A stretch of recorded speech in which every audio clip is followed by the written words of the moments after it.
Nama saya Vela Purnamasari. Saya adalah dosen tetap di Stikes Karya Husada Kediri di Prodi D3 Keperawatan. Saya adalah salah satu dosen pengampu pada mata kuliah Keperawatan Gawat Darurat dan Manajemen Bencana. Untuk mata kuliah Keperawatan Gawat Darurat dan Manajemen Bencana ini terdiri atas 2 SKS yang terdistribusi menjadi 14 kali pertemuan. Capaian kompetensi yang kami harapkan dari mahasiswa untuk mata kuliah Keperawatan Gawat Darurat dan Manajemen Bencana ini adalah mahasiswa mampu melaksanakan tindakan keperawatan untuk mengatasi masalah keperawatan pada pasien dengan kondisi gawat daruratan. Untuk mata kuliah prasyarat sebelum mahasiswa menempuh mata kuliah ini adalah mata kuliah Anatomi dan Fisiologi, mata kuliah Konsep Dasar Keperawatan 1 dan 2, dan mata kuliah Keperawatan Medikal Bedah. Untuk mata kuliah Keperawatan Gawat Darurat dan Manajemen Bencana ini kami sampaikan pada mahasiswa di semester 4. Capaian kompetensi yang kami harapkan dari mahasiswa untuk mata kuliah Keperawatan Gawat Darurat dan Manajemen Bencana ini. Untuk pertemuan pertama, mahasiswa kami harapkan mampu menjelaskan dan memahami tentang prinsip dasar kegawat daruratan. Untuk pertemuan yang kedua, mahasiswa mampu memahami tentang konsep dasar triase. Untuk pertemuan yang ketiga dan keempat, mahasiswa mampu memahami tentang konsep initial assessment atau penanganan awal pada pasien dengan kondisi kegawat daruratan. Untuk pertemuan yang ke-6 dan ke-7, mahasiswa mampu memahami tentang konsep sistem penanggulangan gawat darurat terpadu dan sistem penanggulangan gawat darurat sehari-hari. Untuk materi ke-7 dan ke-8, mahasiswa mampu memahami tentang konsep DHD. Kemudian pada pertemuan selanjutnya, mahasiswa mampu melakukan resusitasi jantung paru. Dan kemudian mahasiswa mampu melakukan balut bidai. Dan pada pertemuan yang terakhir, mahasiswa akan dibentuk menjadi beberapa kelompok yang kemudian mereka akan mendiskusikan tentang topik manajemen bencana. Untuk literatur yang saya adopsi untuk mata kuliah Keperawatan Gawat Darurat dan Manajemen Bencana ini ada beberapa literatur. Beberapa diantaranya adalah dari John dan Boswick dengan judul Perawatan Gawat Darurat. Kemudian dari tim bantuan medis Panacea dengan judul Basic Life Support. Kemudian ada juga dari tim et al dengan judul Initial Assessment. Dan banyak referensi lain yang saya adopsi untuk pengembangan mata kuliah Keperawatan Gawat Darurat dan Manajemen Bencana ini. Untuk bobot penilaian pada mahasiswa pada mata kuliah Keperawatan Gawat Darurat dan Manajemen Bencana ini, yang pertama adalah kehadiran yaitu sejumlah 10%. Kemudian nilai UTS sejumlah 20%, nilai UAS sejumlah 20%, kemudian penugasan mandiri dan penugasan kelompok sejumlah 20%, dan kemudian untuk ujian praktikum sejumlah 30%. Berikut adalah cuplikan tentang salah satu prasat atau salah satu capaian kompetensi pada mata kuliah Keperawatan Gawat Darurat dan Manajemen Bencana, yaitu tentang topik resusitasi jantung dan paru. Selamat menyaksikan.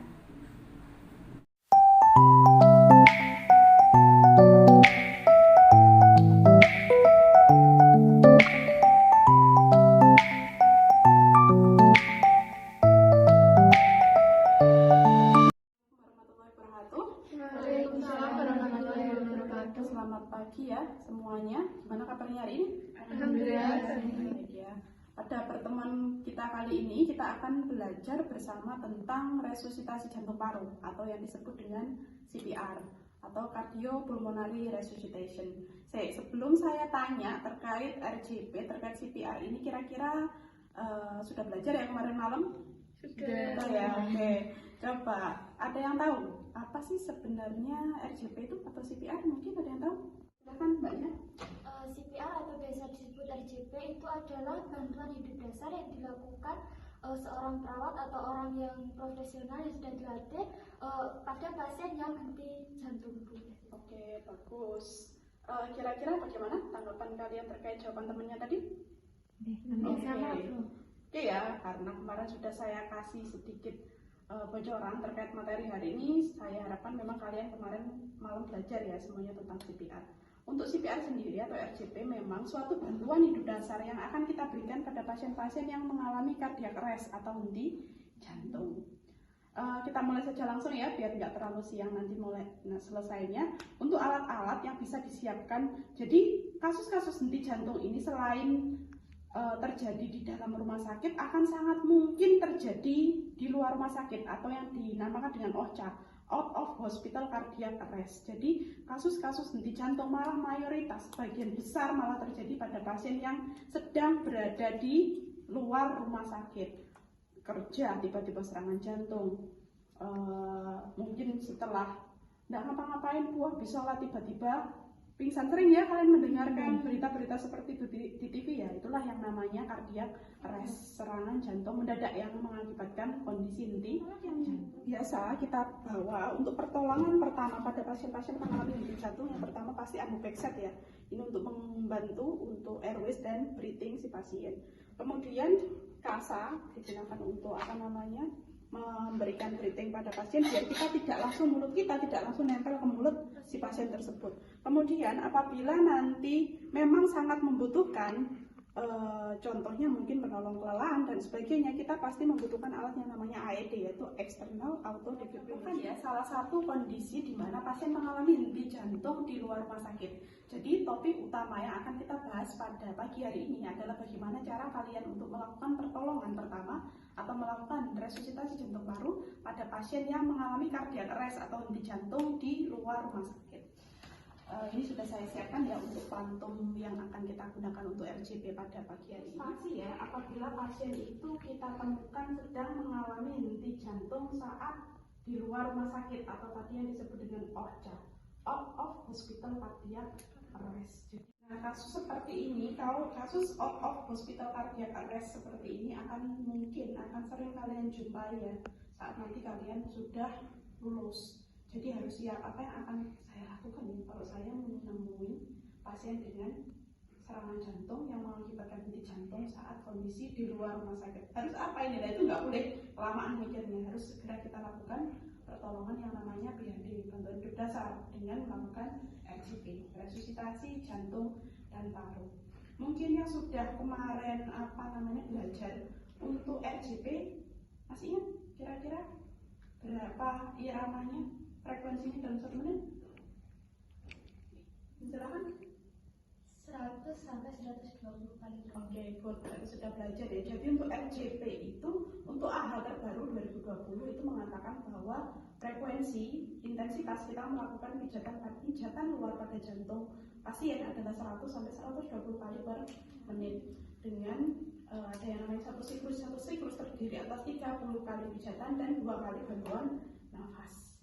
Untuk menghitungnya kemarin kita sudah belajar ya, yang 1, 2, 3, 4, 5, 1, 2, 3, 4, 5. Masih ingat ya? Nanti kita praktekkan bersama-sama. Dan ini ilustrasi pada pasien yang mengalami cardiac arrest. Misalkan habis dari pasar, tiba-tiba ada tanda-tanda serangan jantung yang mengarah ke arah henti jantung. Apa tanda-tandanya? Tanda-tandanya 1, biasanya dia akan tiba-tiba wajahnya pucat. Yang kedua, nafasnya terenah. Nah, saat bicara tersengal-sengal, gitu seperti itu. Terus tiba-tiba blok, tiba-tiba dia jatuh ke tanah atau tiba-tiba terjatuh, pokoknya tidak sadar atau penurunan kesadaran. Nah, untuk RJP ini, karena untuk yang sekarang untuk breathing itu tidak. Kalau masyarakat awam itu sebenarnya tidak direkomendasikan ya, karena untuk resiko yang pemaparan terhadap infeksi dan lain sebagainya itu tinggi. Jadi untuk masyarakat awam, jadi ada awam khusus ya, untuk masyarakat awam itu tidak perlu memberikan breathing, jadi hanya pijat saja terus. Tapi kalau sudah awam khusus seperti kalian, calon perawat, terus mungkin Pak Satpam, petugas bandara, petugas stasiun yang sudah pernah dilakukan pelatihan terkait BHD, itu boleh melakukan breathing. Tapi usahakan jangan langsung mulut masuk ke nempel di mulut si pasien, harus ada pengawas. Sedangkan pada kondisi seperti ini, OCA seperti ini kan pakai pengawas apa seadanya. Kamu adanya jilbab bisa, kain bisa, baju bisa, terserah. Kalau usahakan mulut kamu jangan sampai nempel mulut si pasien tersebut. Oke ya, kita mulai sekarang ya. Jadi yang pertama yang harus kalian perhatikan sebelum menolong pasien adalah cek kesadaran korban. Dengan cara apa masih ingat? Yang pertama, memberikan rangsang suara. Tepuk bahunya. Pak. Kalau pasien tidak ada respon, maka berikan respon nyeri. Bisa di dahi, bisa di ujung, di sternal. Berikan eksam nyeri dengan ini. Bisa dengan tulang-tulang yang ada pada jari kamu. Seperti ini. Kalau pasien tetap tidak ada respon, langkah yang kedua adalah call bantuan. Saya bisa minta tolong, ini ada pasien dengan henti jantung, tolong panggilkan ambulans terdekat. Setelah kamu meminta bantuan, langkah yang ketiga adalah kamu memeriksa nafas pasien dengan look, listen, and feel. Ya, yang pertama look, kita lihat look. Yang kita lihat apa? Kalau look, listen, and feel, ini otomatis pipi sudah harus mendekat ke mulut dan hidung pasien. Untuk apa? Look, lihat, listen, dengar, feel, merasakan. Makanya kalau look, listen, and feel tidak boleh seperti ini, tapi harus mendekat. Untuk apa? Pipi merasakan hembusan nafas, telinga mendengarkan suara nafas. Jadi merasakan hembusan di pipi dan mendengarkan suara di telinga. Ya, sudah panggil bantuan. Langkah yang ketiga adalah look, listen, and feel. Oke, tidak ada pernafasan. Sudah. Terus cek nadi karotis, tidak teraba, langsung posisi resusitasi. Caranya adalah tulang sternal, tengah-tengah ada tulang sternal ya, kita ya, pada manusia ambil 2 jari di kanan atau di kiri, terus lakukan pijatan pas. Kalau pada pria biasanya seperti ini, pakai 1 tangan. Tapi kalau pada wanita bisa menggunakan tangan yang saling dikaitkan seperti ini, karena nggak kuat kalau 1 tangan biasanya untuk cewek. Dia harus dikaitkan seperti ini, ambil ya, terus kita lakukan pijatan dengan hitungan 5, 1, 2, 3, 4, 5, 1, 2, 3, 4, 5, 1, 2, 3, 4, 5, 1, 2, 3, 4, 5. Itu kalau hitungan teman-teman yang biasa dilakukan. Tapi kalau saya biasanya saya lebih mudah menghafalkan 1, 2, 3, 4, 1, 1, 2, 3, 4, 2, 1, 2, 3, 4, 3, 1, 2, 3, 4, 4, 1, 2, 3, 4, 5, 1, 2, 3, 4, 6. Itu pun berarti sudah 30 kali pijatan ya. Terus posisikan seperti ini, berikan 2 kali bantuan nafas. 1, 2, itu 1 siklus. Ulang lagi terus sampai kapan? Kira-kira? Sampai pasien itu ada tanda-tanda membaik, sampai pasien itu tiba-tiba batuk-batuk, atau sampai bantuan datang. Setelah sudah pasien kemudian sudah sadar, setelah kita lakukan tindakan resusitasi jantung paru, kemudian pasien kita posisikan posisi recovery. Ini minta tolong 1 orang, ini Mbak, ada kepalanya di sana.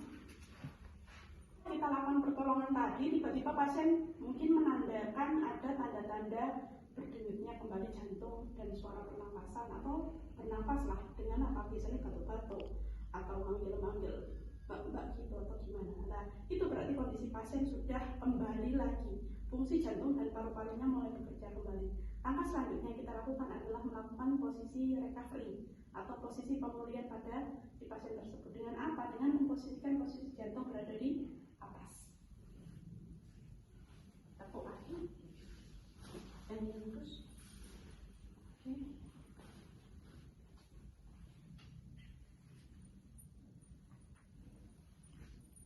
Nah, kita posisikan seperti ini. Kalau ada penyangga bisa kita sanggah. Ini sampai kapan kita posisikan? Sampai kondisinya dia membaik atau sudah ada bantuan yang datang. Mas, saya izin bertanya, apakah CPR hanya boleh dilakukan hanya pada 1 penolong saja? Oke, terima kasih atas pertanyaannya. Untuk CPR memang tidak hanya dilakukan oleh 1 orang saja ya. Kalau dilakukan oleh 1 orang, kira-kira gimana lelahnya kita sebagai perawat. Jadi untuk CPR bisa dilakukan dengan banyak orang. Bisa 1 penolong, bisa 2 penolong, atau bahkan lebih, jadi gantian. Tapi usahakan nanti kalian gantiannya itu jangan di tengah-tengah siklus. Tadi saya bilang ya, untuk 1 siklus terdiri atas 30 kali pijatan, 2 kali bantuan nafas. Jangan baru hitungan ke 25 ganti, jangan. Tapi harus diselesaikan paling tidak 5 siklus dulu. Berarti berapa? 30 kali 5, 150 kali pijatan kurang lebih. Paling nggak 5 siklus, baru kalian nanti bilang ganti. Nanti penolong kedua yang akan menggantikan kalian dalam melakukan CPR atau RCP ini. Jadi nggak boleh di tengah-tengah siklus ya. Karena untuk pas penanganan pasien henti jantung ini usahakan minimal interruption. Jadi harus sangat diminimalisir adanya interupsi. Interupsi artinya apa? Jeda itu usahakan jangan ada jeda. Ya pijat terus, breathing pijat terus sampai ada bantuan datang atau tanda-tanda pasien itu sudah meninggal atau bisa tertolong. Seperti itu kurang lebih ya. Oke, bisa dipahami? Oke, sama-sama. Ada lagi yang kita ada pertanyaan? Maaf, saya ingin bertanya, bagaimana posisi yang tepat saat melakukan tindakan RCP? Oh iya, tadi ada yang terlewat ya, belum tak jelaskan terkait posisi tersebut ya. Baik, untuk RCP itu pelaksanaannya, prinsip yang kalian harus pegang saat melakukan pertolongan bantuan hidup dasar dengan resusitasi jantung paru adalah yang pertama, pasien harus berada pada tempat yang datar dan keras. Jadi kalau pertanyaannya nanti Bu, nah kalau RCP di tempat tidur bagaimana? Ya bisa, tapi kurang maksimal karena kedalamannya itu harus 4-5 cm di dalam tulang poste. Kan untuk tulang poste kan sampingnya ini ada yang tulang yang sifatnya agak lunak ya, disitulah tempat kalian untuk melakukan ini materi pembelajaran laboratorium tentang prasat resusitasi jantung dan paru. Saya, Bella Purnamasari, mengucapkan terima kasih atas perhatiannya. Saya ucapkan sampai jumpa lagi. Wassalamualaikum warahmatullahi wabarakatuh.